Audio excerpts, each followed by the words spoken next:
Aunt Jennifer's Tigers, an important poetical composition from your book Flamingo, Class 12, English, Core. So, hello everyone, this is Alka.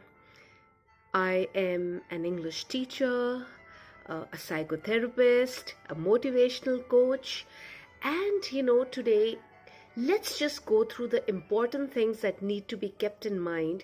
Let's do a quick revision module on the poem Aunt Jennifer's Tigers.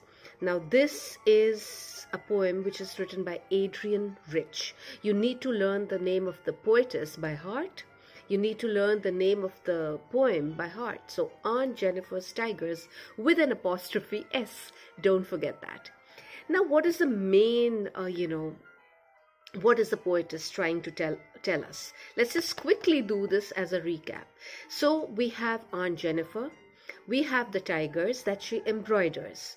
Aunt Jennifer happens to be docile, submissive. She's like a doormat. She has no opinions of her own. She is not allowed to do anything as per her wishes and desires.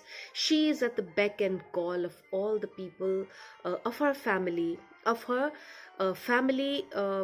matrimonial family, and she is weighed down by the burdens of her matrimonial duties and responsibilities, not only towards her husband, but towards her family members and all the people of the household. So much so that she completely has to ignore herself, forget herself, even her desires, her passions.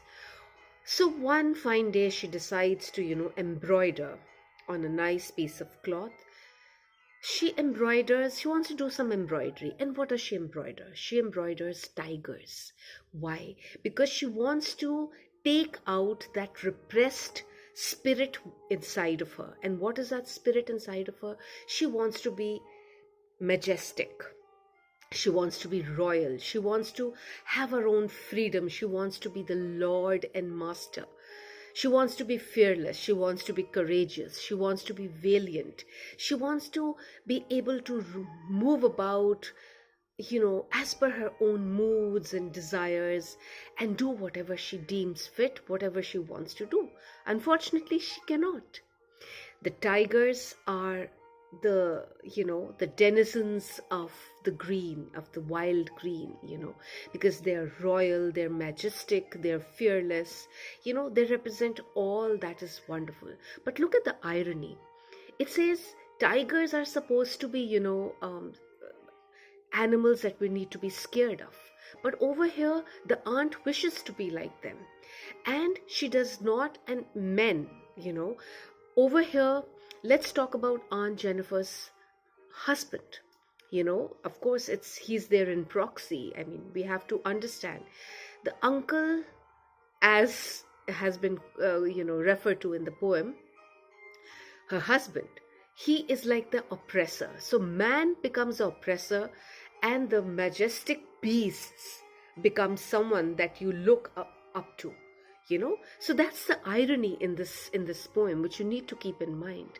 There's some beautiful images that the poetess has used, when she talks about the prancing tigers, and when she talks about the image of the aunt's wedding ring. Now the wedding ring is also, it sort of reminds the aunt of her matrimonial duties, and she feels that even after she's dead and she's relieved of all those duties, somehow there will still be that nagging fear that she would be expected to do loads of duties even when she's no more. So that is why it's time. This is actually like a wake up thing. It's actually like a wake up call for everyone, for all of us, that there are still some societal evils that persist. And no matter, we talk a lot about no discrimination against gender, no gender discrimination, yet somewhere it still persists. And this is something that we need to absolutely take out of the system. And you young boys and girls, it is totally upon you to, whenever to be a voice. Whenever you see any kind of evil in the society, you need to be a voice, and you need to voice out your concerns and do something about its eradication. So, Adrian Rich, while this is a majorly a part of your textbook, at the same time it's teaching you a life lesson, the skill of being a voice. Revolutionize, bring a revolution of sorts, bring an awareness of sorts, literate people about this. And marriage is a beautiful, beautiful relationship. It should be built on trust, on faith, on loyalty. And it should not be something that, where one person or one partner is like a doormat and the other one is strong and almost autocratic. No autocracy. It should be an equal partnership where everybody, it's like a companionship.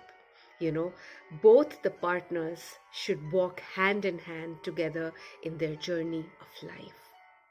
So just remember, there are loads and loads of poetic devices like symbolism, so the tiger is a symbol, Aunt Jennifer is a symbol, the wedding band is a symbol. There are loads of images, lots of imagery used, alliteration like fingers fluttering when she's trying to embroider, that is an alliteration. So you have the use of transferred epithet. So these are the various kinds of poetic devices used in this poem. So when you do a little revision for this, a little recall activity, do watch this video and everything will become crystal clear. And my dear boys and girls, the ones who are the first ones to like, share and subscribe to my YouTube channel and this video of mine, Alka, Home of Tarot and Education, will get an exclusive session on all the poems from Flamingo. We will do that together. We will do that section together. I will give you 2 classes, 2 to 3 classes as per, I think there are 5 poems. So we will do those classes together over the platform Zoom.